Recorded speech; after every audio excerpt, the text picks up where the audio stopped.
Welcome, everybody, to the first, I guess you could say, inaugural episode of Grab Them by the Pod. I'm Jesse, and with me is my co host, Kevin. Say hello to everybody. Hey guys, what's happening? Now, we've been talking about doing a podcast for a long time, years actually, and something happened recently that made us get off our butts and actually do it. And what was that, Kevin? Well, I suppose if nothing else, the election and inauguration of Donald J. Trump as president of the United States has been enough to kick anyone into gear and get on some kind of activism. So for us, perhaps this is the least we can do, but at the very least, we can offer our commentary on this guy. And I took it really to heart because not only did I decide to do a podcast, I got so sick with him being elected. I got the flu, which I'm still getting over right now.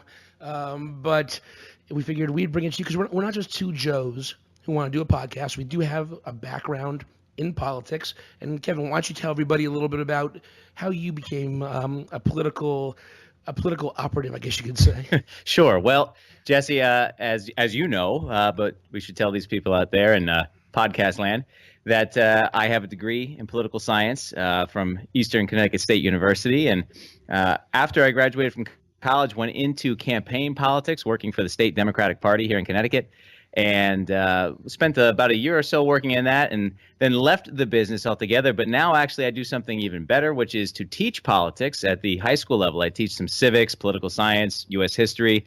So I'm still able to stay in the game that way, and I'm local. On local level politics, I'm still involved a little bit. So that's my background. How about yours?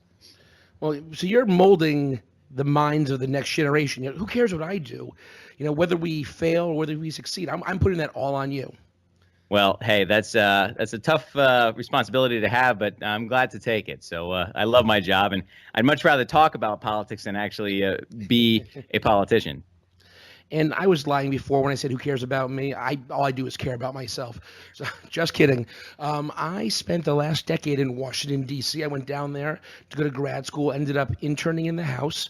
I worked in the Senate for about a year and a half before I decided time to get off Capitol Hill, and I lobbied on K Street for 4 years, and then lobbied for a nonprofit for 4 years. And people hear lobbyists, and they think I'm evil. And I may be evil, but not because I'm a lobbyist. That's true. I tell people I did not work for the bad guys. Just look at my bank account. It would be much higher if I worked for someone like, I don't know, Philip Morris. Now, the way we look at each other, it's funny. I always say that I think you're to the left of Bernie Sanders, and you think I'm some big conservative, even though I look at myself as being a moderate.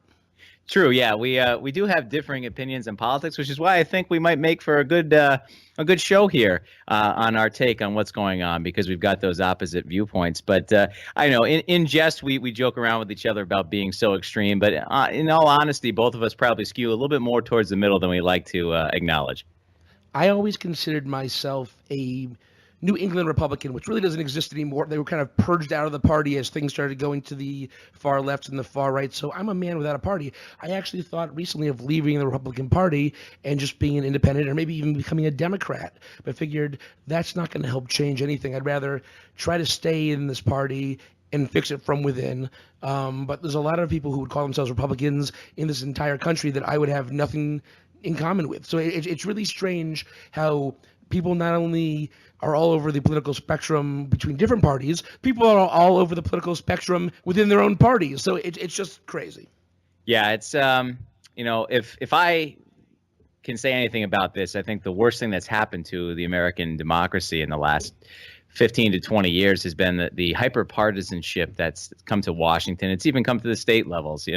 We've gone so far to the ends of the spectrum that we've lost touch with what we have in common. And that's the only way that things are really going to get done in Washington or here in Hartford or on your local level is by finding that middle ground. So, I think maybe if people can listen to this and hear us with our differing viewpoints, but still finding the common ground, maybe this could be a good thing. And, not only am I a policy wonk, I'm very much into television, movies, pop culture. And all I think about when I think of all this is from Lost. They said, live together, die alone. And that's an extreme, but it's really what it is, that we have to come together or the country will rip itself apart. And, it's happened throughout our history. And guess what? It sucks when that happens. And there's no one more divisive than our current president right now. Neither of us voted for him. He's constantly on Twitter tweeting the craziest things. Just a few minutes ago, he tweeted, the so-called angry crowds in home districts of some Republicans are actually, in numerous cases, planned out liberal activists. Yeah, Sad. heaven forbid that we actually take democracy at face value, and that people might actually want to get involved and call out their congressional representation for not doing the job that we've elected them to do. But, far be it from me to pass judgment on this. I'm sure it's just liberal activists and the liberal agenda that are lashing out at these Republican congressmen and women back in their home districts. Congress is in recess now. They're back in their home districts. They're meeting with constituents. That's what they're supposed to be doing. And if people are not happy, if people are upset with how things are going, that's why they have these town halls, or at least they should be holding these town halls. And if they're not, shame on them. They should be doing that. And to call people who disagree with you, and we'll get into this later, but to call people who disagree with you as phony, as fake, as being paid, it's just really ridiculous. And it's really sad to hear people in government, especially at this level, talking about things like that. Well, sure. And, I could give him some credit on this if he was saying that these people are showing up and they are not allowing the members of Congress to speak just for the sake of holding up progress. But I really don't see that as being what it is. I think these are people who are genuinely frustrated with their representation, that we have elected a president who seemingly does not really have the qualifications to be in the office, doesn't seem to really understand policymaking and the job of the presidency. And the citizens of this country are, taking concern here and just trying to call it out and call attention to this problem that they see. And who else are you to go to in matters of government? These are your elected officials. These are your representatives who are supposed to be representing you. Where else are you supposed to go? This is exactly what you're supposed to do. So, while there may be some small percentage of liberal activists that are showing up at these to just cause chaos, I really don't see that as what it is. And let's be honest here, the pendulum swings both ways. The summer after the Obama administration put out Obamacare, the ACA, we should call it. Some people don't know the difference. I think it's two different things. After they came out, the White House and the Democrats had a rough summer with the Tea Party rising, doing the exact same thing that's happening right now, going to these town halls, saying why they were mad, and they used that to organize and took over a large portion of Congress because of that, because they were organized, because they were mad as hell and they didn't want to take it anymore. And that's something I think the Democrats and really the liberal folks in different districts should look at. It's like when you go on a diet and you want to lose weight. You don't focus on losing 100 pounds. You want to lose like maybe 2 or 3 pounds a week. And it's the same thing. You're not going to get the entire Senate back in one foul swing. But if you can take off a district here in the House, a district here, and somehow take back the House of Representatives, that's the first step in 2018 to moving things forward. And these town halls and these activists, they are activists, but it doesn't mean, it's not a bad term. Like he's using it. You can be a normal citizen and an activist at the same time. And what they're doing is, it's democracy at work. Yeah, and Jesse, you bring up a really good point about the Tea Party here, and I think that this kind of shows America's collectively short memory that just, a few years back, the Republican side of things here, the Tea Party, caused a lot of the same kind of commotion in their protests against the ACA and trying to hold up the Obama administration's policies. This is all we're seeing is similar activity out of the other side of the political spectrum. So if we can take a second to think back a few years, this is not unique. This is not something that we haven't seen before. This is taking a page out of the Tea Party playbook on the more liberal side of things. And it's so easy to get lost in these tweets. I admit I have an alert every time he tweets. I look at it, I get outraged. I'm like, what the hell is this? But we really have to focus on what's actually happening, on the issues that are being implemented, whether through executive order or whether Congress is looking to pass legislation. That's what's important. The other stuff is really just a sideshow. And it's so easy for that just to dominate the airwaves, and all of the new, all of the news sucks except for Fox News, according to the president. But we have to make sure that we don't get lost in just a sea of nonsense and let some of this important stuff happen. Yeah, I agree. And this kind of being a high school history teacher myself, I see this as an important teachable moment here in a couple different ways. One, that we can't let our memory be so short as to not realize that history plays a role and that we've seen a lot of these situations before and can kind of teach us how to respond and how to react going forward. Um, and at the same time, for young people that I work with on a daily basis, I want them to see the response that the Trump presidency is getting, how people can take charge, can resist, can be out there and be active in letting their voice be heard, and showing a president and showing an inactive Congress that people actually are out here listening. So on one side of things, I like seeing this. As a teacher, I want to see people getting involved, and you see a lot of young people starting to get more involved as a result of this presidency as well. But overall, let's remember how important history really is here. This is not something we haven't seen before, and the parts that we aren't used to, we can still make some kind of change here if we look to our examples from the past. But I will say this: I don't want these young people just to be involved. I want them to be educated as well. I respect somebody who is educated on the issues, but I disagree with, more so than somebody who is just parroting back what they see on TV, but I agree with, because I can at least respect somebody who has a rational decision I just disagree with. So I think a lot of times you see, I'm a Democrat, I go with this, or I'm a Republican, I go with that. I really want to see people not only out there voting or volunteering, but actually understanding the issues. And it's difficult because people don't know where to learn this stuff. Some people say we can't trust our politicians. The politicians are saying we can't trust the news organizations. And I want to try to stay up on everything. So I watch the news, and every day I make sure I block off. I'm fortunate enough to have a job right now where I can watch C-SPAN on my computer at work.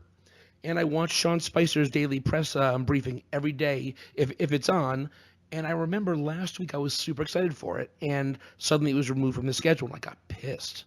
And then it turns out, it was removed because President Trump was having his own press conference, and that was a doozy. I know it's a little under a week old, but I thought we have to cover this. Yes, yeah, this is definitely something that you want to talk about. Sean Spicer, in and of himself, has been a character to say the least, and so I'm going to let you go ahead because I know how important these Spicer press conferences are, and I know how important the Trump press conferences are to you. So I'm going to let you go ahead and take it away. First of all, thank you, Melissa McCarthy on SNL. I mean, I was out on SNL, and I'm back in this season. She's great as Spicy. If for nothing else, Saturday Night Live, owes the Trump presidency because it's really brought them back to relevance. They really had died out, as you said, and this is bringing it back. I have to admit, I've started to watch it again for the same reason. So in this press conference, there was a lot of nonsense said. There was a lot of yelling. Just he acted like a child. But I want to go over a couple things. First of all, Trump never shuts up about fake news, and I'm sorry if I'm being disrespectful. I called Obama, Bush. He's Trump. He said when it comes to his electoral win, he got 306, which is the biggest electoral college win since Reagan. Well, that's not true. If everybody fact-checked him immediately, saying Obama had 365 and 332, Clinton had 370 and 379, Bush 41 had 426. So, I mean, only George W. Bush had a smaller win, or had two smaller wins than Trump. And it's obvious. And when you call them out on this, you call those people out, they go, he said he thought. He didn't say it was. He thought he had the biggest win. It's ridiculous. He does this thing where he lies, and if you call him out on it, he goes, well, that's what I heard. Right, and that's kind of the danger, I think, in having a president who seemingly does not read. Honestly, it's more than seemingly. He's actually said he doesn't read, so he doesn't. And Kevin, I don't mean to interrupt you. There is a lot of stuff out there right now theorizing that he might actually be a functional illiterate. And, literacy is a problem in this country, but if you go and actually see him looking at things, and he doesn't like reading things. He said he wants them under a page with pictures. Do you think it's possible that he actually I do can't think it's read? possible. And in the field of education, this has been something that has circulated, and I've seen a number of reports as to whether or not President Trump can actually read. And, I'm not being a literacy specialist. I haven't been able to diagnose him as being functionally illiterate, but it certainly seems as though reading, at the very least, is not a strong suit. And the danger in that is that when you are only taking your reports of information from, television news or the internet, there's a risk inherent in this that you're not getting the most accurate information. And this person, President Trump, is the leader of the free world whose decisions have huge ramifications not only on us but on the world over. So I want somebody in that position who is getting trustworthy information and not just doubling down every time he's called out on being wrong or being not fact-based. He literally in a press conference this weekend, or a rally, I would say, he won the presidency. I don't know why he's having because rallies. That's all still. he knows. Said, yeah. Did you see what happened last night in Sweden? Sweden doesn't know how he's talking about, and he saw something about Sweden and immigrants on Fox News, and he went with it, but he doesn't know what the hell he's talking about, and that's so scary. And people will be ready to be fired. I mean, Kellyanne Conway and the Bowling Green massacre. These things seem small, possibly, when you think of them one by one, but if you put them together and realize that it's the president and his top advisors saying these things, it blows your mind. Yeah, and like you said, they seem small one by one, but we're adding up. We're only a month into the presidency, and we've already had a number of these instances. Facts matter, folks. Facts matter, and we want to hold our elected representation to that same standard. We should be using facts when we are making accusations, when we are trying to hold the president's feet to the fire, and on the same token, he should be using facts as well. So you have Kellyanne Conway lying. You have this new guy, Miller, looks like a little turd. He's out there spouting the party line. And then you have good old Mike Flynn, National Security Advisor, or should I say former National Security Advisor Mike Flynn. He out of there because he was inappropriately having conversations with Russia and the Russian ambassador about easing the U.S. sanctions. You can't do that. And there's no real proof, but you have to be crazy if you think that there wasn't more discussions going on during the election and possibly even now. Yeah, it's become clear, and it's becoming more clear as more and more pieces of information come out about Flynn and other members of the Trump team, that it's no secret that the Russians wanted Trump to win this election. Okay, because they saw him as an easier target to be able to get what they want policy-wise, to be able to have the upper hand in the relations between these two countries, and so it does not surprise me in the least when you find out about former security advisor Flynn, being having these inappropriate conversations before Trump even took office. So I feel like you're going to see more of this come out, and you already have. You've seen things come out about other members of the Trump team having conversations with Russian operatives. So don't be surprised if we see more to come of this. They like to push the idea that they did an investigation. They said they did not affect the election. They didn't directly affect it, but they sure as hell indirectly affected it. That when you have propaganda going out on only one candidate, not the other, it's going to affect things. And they like to say, well, the Democrats should have had, the DNC should have had better security. It didn't come down to security. It came down to the fact that they were hacking one and not the other. And Comey didn't help things either with his nonsense, I don't know if it was a press conference or his letter that he sent out a week before the election. I mean, this is all to me out of like some 80s movie. I thought we were done with Russia being the evil empire, but right. I guess not. I can remember days of being an elementary school student in the late 1980s and having the Soviets be the bad guys, right? And having that evil place halfway around the world, the Soviet Union, being the thing that we looked at and had a shudder when we saw it on the globe in school. And in the last 20 years or so, things have been pretty good, but here we go again. Russia is being the nemesis of the United States. It's laughable in one sense, and in the other, it's frightening. At least it gives us a bunch of new villains for new James Bond movies going forward. I guess I'll go back to that. And then they come to the intelligence community. So what the Trump administration would have you think is that the leaks are real. The reporting, that's fake. WikiLeaks wasn't a big deal because it wasn't confidential information that was being leaked. That was okay. Let's give 2 thumbs up for that. But the current leak is wrong, and they want to start investigating these leaks. And I heard someone say recently that investigating the leaks and not what they're actually saying is like the Watergate Commission going after Deep Throat rather than Nixon. Leaks. Yeah, maybe they're wrong, but maybe this is the intelligence community saying this guy's a lunatic. Something has to happen, and it doesn't pay to actually talk trash about the intelligence community. I don't want to say the CIA killed Kennedy, but who knows? And I'm not advocating anything for Trump. Please don't listen to that. But these are guys who have been doing this their entire life. The presidents come and go. The intelligence agents and these spies, they're for a long time. You don't want to piss these dudes off. Right. Yeah, that's the last thing that Trump wants to worry about. So if he's smart, he'll keep his mouth shut. But I'm just not so sure that he's smart enough to keep his mouth shut. He can't help himself. I imagine him like sitting there shaking and trying to be quiet, and then suddenly he just can't take it and explodes and has to tweet something because, he's like a child. He really is in so many ways.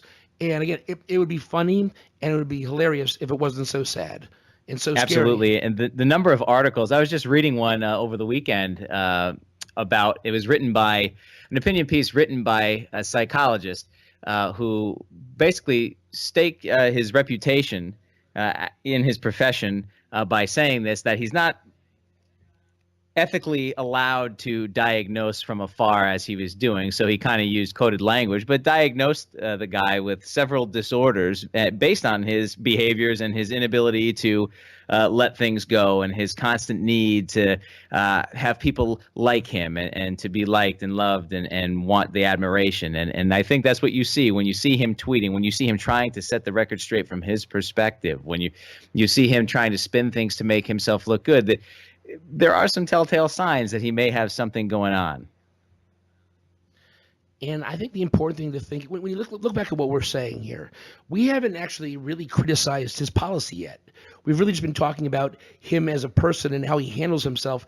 And it's just so interesting to me that a lot of the Republicans out there, they should be able to say, I voted for him because he wants to do X, Y, and Z, but I think he's handling himself poorly. But you see a lot of them liking it. They love him going out there and telling the media to shut up, which to me is it's so scary. I mean, it's a propaganda machine basically trying to get the United States or the citizens of the United States to not listen to the news.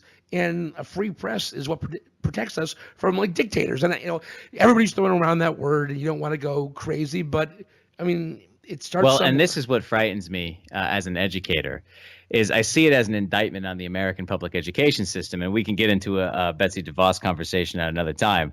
But the idea that there are enough people in this country, particularly in the heartland states and so on, that believe in this concoction of fake news, the tweets that the president puts out, the spinning of the news, that they are willing to take that at face value. They don't have the critical eye or the critical ear to want to even go and find out more information to find out if this is true or not. And they take it at what it is, and then they use their vote on it. And they've elected somebody who, in my opinion, isn't even stable enough to hold the job, let alone aware and politically able. So it worries me, but hopefully with the response that we've been seeing in resistance of President Trump, maybe this is a blessing in disguise. Who knows? And recent polls have come out and said, less than half of America trusts Trump, and even less trust the media. And there shouldn't be like, more people like me than like you. Both of them are under 50%, and both are sad. You should be trusting the president. You should be able to trust the media. And you shouldn't be happy that one or either is untrusted. It's ridiculous. It's people putting politics before the country. And if you actually look at yourself in the mirror and stop playing these stupid games, you should realize we're adults. And this kind of nonsense has no place at this level of government. We like to think of America as being great, American exceptionalism, all that jazz. And the way we're reacting right now, it's like petulant children. And you have kids, and you have to put them in timeout. And sometimes I think, whether it's the government or the media or just the people who are running around America, some of us have to be put in timeout, think about what we did, and then go start yeah. fresh. So where's the Trump timeout corner? That's what I want to know. Maybe he'll just say, you know what, I'm going to give the presidency to Pence for a couple of weeks where I go down to Mar-a-Lago and just relax. Yeah. Who knows? Maybe he needs time to, self-reflection. I'm not so sure he does a whole lot of that, but, hopefully he starts. And then his press conference ended with April Ryan, who's been around for quite a while now. She's the White House correspondent for the American Urban Radio Networks. President Trump had been talking about inner cities. He loves to talk about Detroit or Chicago and how it's basically a hellhole. You basically think it's like Fallujah if you asked him. And she goes, are you going to be working with the CBC at all? And he's like, oh, the what? She goes, the Congressional Black Caucus. He goes, I reached out to them. I never heard back. And April, by the way, who is black, she goes, oh, are you friends with them? Do you know them? Do you want us to have a meeting? And she's like, no. She's a reporter. She's not a secretary. She goes, you talk to them. You set it up. And that's, first of all, the optics are bad. I don't know why he said that because he's an idiot. That's why. But first, telling a black woman to do that, it's not good for the president to do, for a billionaire white guy. And I don't like to say like, oh, he's a white billionaire, but when you're president, that's how it looks. Second of all, what do all black people know each other? I mean, come on, Trump. It's his not world, easy. yes. Third of all, you're the president. Call over to the members of Congress, make the meeting. It's not rocket science. You can make this happen. Would he even know how to do that? See, this is what I'm talking about when I say that he's not qualified for the job. More importantly, I don't know how much he actually wants the job. Sure, he wants the ego boost. Sure, he wants the illusion of power. But, does he really want to be governing? There's a whole other aspect of being an elected official, certainly the president of the United States, where you actually have to get down to the business of governing. And that's not really his cup of tea.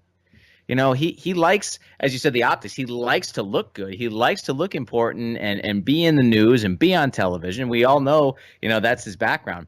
But he doesn't really want to get down to the business of governing, is what I'm convinced.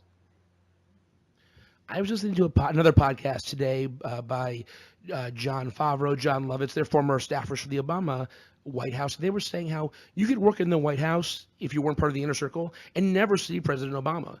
And they said in the current White House reports are you'll just walk down and see him sitting there with like Steve Bannon watching Fox News because again that's where he gets all his news. And there's just so much wasted time. This guy should have no free time to be able to do this kind of stuff. And it's a lot more work, they say, than he thought it was going to be, which is why I don't care that he's filed to run again. I don't think he's going to run again. Being president sucks, and he doesn't want to do this. He's going to try to go back to The Apprentice or something after his first term if he makes it that far. Yeah, and, I've got to kind of say something on this, Jess. If he's not spending all that time watching Fox News, how else is he going to know what to do? Yeah, he would be a total blank slate then. I'm never one without words, and to a certain degree, this presidency leaves me speechless, which is a new feeling for me. I don't want this podcast to come off. Yes, we're dumping on Trump, and yes, you look at the name of our podcast, Grab Him by the Pod, and we're kind of making fun of some of his comments, but we're not just crapping on him because we're partisan hacks.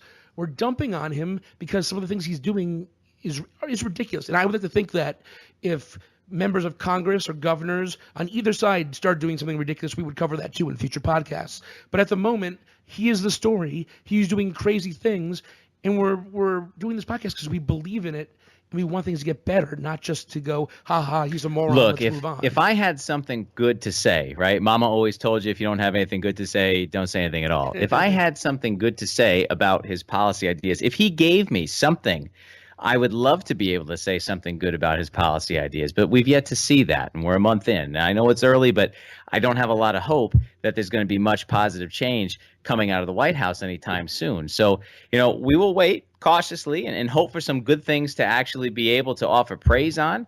But in the meantime, I think it's our job and the media certainly, and whatever little bit we can do with this podcast to try to just bring to light some of the things that are happening with our educated take on the matter. And also remember, Mama said that, crocodiles and alligators are so ornery because they have all those teeth and no toothbrush to brush them with. Yes, thank you for the Sandler quote.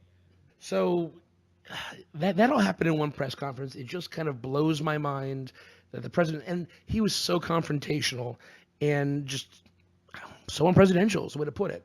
So that gave us just enough fodder for this podcast.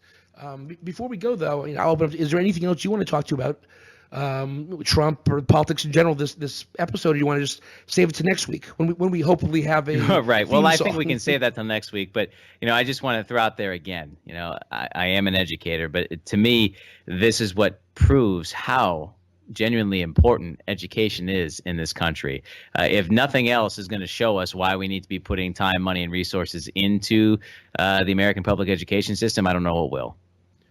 Well, it's been a pleasure to do this first episode Absolutely. with you, Kevin, my best friend. We're now back in Connecticut. We're on first the same time side ever, of an folks. issue for the first time. How long we've known each other? About 17 years. The first time I think we've almost ever agreed on anything. So I hope you guys stuck with us, and I hope you guys stick with us for future episodes. We're going to be putting this on iTunes, everything. We'll be out there. You can find us at Twitter at GrabByThePod. No Grab Them by the Pod because it was too long. Grab by the Pod at Twitter, or you can email us at grabthembythepod@gmail.com. We would love to hear from you, get your thoughts, ideas as we move into future episodes, and hopefully this thing starts to grow and we become big famous rich stars. We can only out of hope. this. Oh, maybe we make a difference too. That might be good.